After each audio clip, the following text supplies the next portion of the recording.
So, good afternoon, everyone. Today, we are going to see the second chapter of MBA Accounting for Managers Non Commerce Student.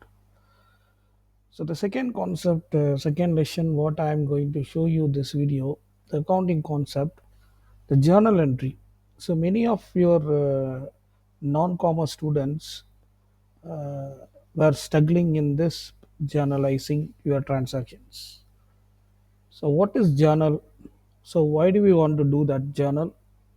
And what are the important things we have to follow it for generalized entry transactions. First, let me explain the journal entry. The journal entry is a primary book of accounts. Why we call this primary book of accounts?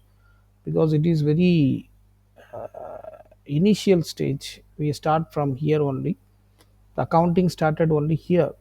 Okay, so that's what we are saying, that primary book of accounts. So the journal entry only is applying the information to all other reports. So if you want to generalize this, how do we do that? So before we generalize, we should know the accounts types. So we have two types of accounts we are dealing. One is personal account, another one is impersonal account. There are two things are involved. So personal account, which means it deals only individuals and companies and representative person. Impersonal further classified into two type. One is called real, another one called nominal. So these two accounts involved in this impersonal account, which means there is no person involved in the accounts.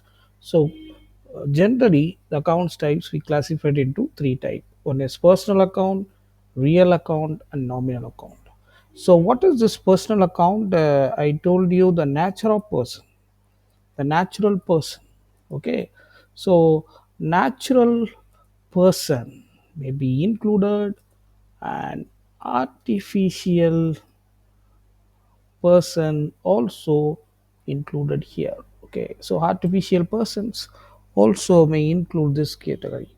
So so that is very important. Artificial person and representative person, representative person. So this is uh, deals with the three different things: artificial person and representative person. So natural person, you know that, for example, when I say Raj is a natural person.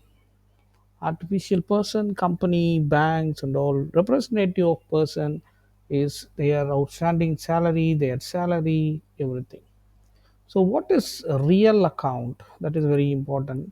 The real account, which means all your assets of the business or organization or company.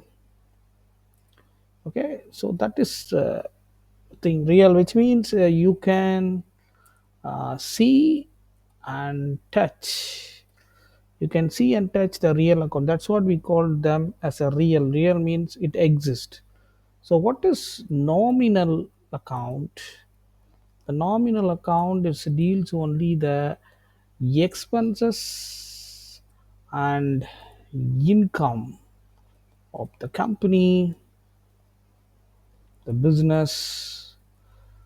So you cannot see, only you can feel.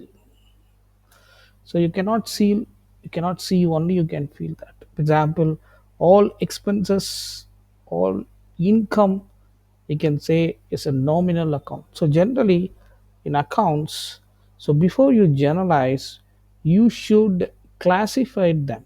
You should classify the accounts, identify the accounts type.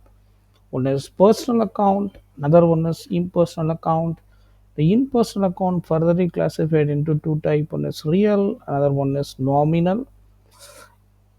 These two are involved in the impersonal. So what is personal is natural person, artificial person, representative person. Then real account, assets of the business, company you can see and touch, nominal expenses and income which you cannot see and only you can feel. So this is a basic thing we should have idea, then we will go the next video in detail.